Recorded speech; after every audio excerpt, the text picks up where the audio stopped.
Right, breaking news coming in. Prime Minister Modi has chaired a meeting of the Cabinet Committee on Security to review evolving situation arising from the ongoing West Asia conflict. During the meeting, the Prime Minister called for a unified and coordinated mechanism to continuously monitor developments and ensure swift implementation of measures to safeguard the interests of Indian citizens. He also directed officials to establish a dedicated mechanism to provide timely information, emergency assistance and counselling to Indian seafarers and their families affected by the crisis. Sanjay Sharma, my colleague, joins us on the broadcast to give us more details about this. Sanjay, प्रधानमंत्री ने एक ज़रूरी meeting का गठन किया Iran में और straight of Hormuz को लेकर जो क्राइसिस अभी भी चल रहे हैं उसको लेकर कुछ नए स्ट्रैटेजीज पर ध्यान दिया।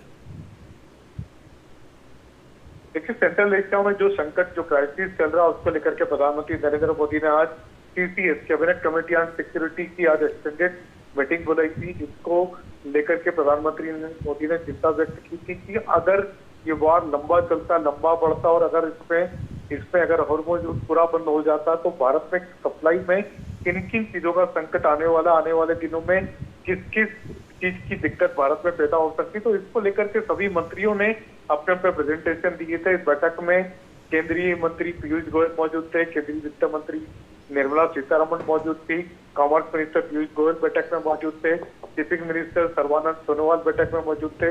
इसके अलावा शिवराज सिंह चौहान एग्रीकल्चर मिनिस्टर से हरदीप सिंह पुरी पेट्रोलियम मंत्री मौजूद थे। तो सभी मंत्रियों ने अपने अपने प्रेजेंटेशन दे करके प्रधानमंत्री नरेंद्र मोदी को बताया कि अगर ये क्राइसिस बढ़ता है और अगर कभी रूट बंद भी होता है, हॉर्मुज रूट पूरी तरह से बंद हो जाता है, वहां से शिप नहीं आ पाते, अगर कार्गो नहीं आ पाते, कंसाइनमेंट नहीं आ पाते, तो भी भारत के लिए अल्टरनेट रास्ता, अल्टरनेट व्यवस्था क्या क्या चीज होगी। इसके अलावा सभी मंत्रियों ने अपने अपने प्रेजेंटेशन में बताया कि भारत में इस समय स्टॉक पर्याप्त मात्रा में, किसी तरह की कोई क्राइसिस की संभावना भारत में नहीं है।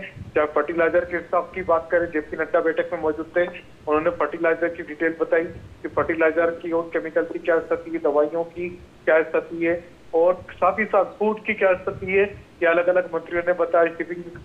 शिपिंग मंत्री सर्बानंद सोनोवाल ने बताया कि अगर कार्गो भारत के आते भी तक किस रूप से वो सेफली आ सकते हैं। प्रधानमंत्री नरेंद्र मोदी ने बैठक में ये भी कहा कि सभी को ये इस बात का ध्यान रखना पड़ेगा कि कार्गो जो भी है किसी भी कंट्री के क्यों ना हो, उनको सुरक्षित पैसे देना चाहिए, उनको सुरक्षित सेफ पैसे देना होगा। संजय, जानकारी के लिए आपका धन्यवाद।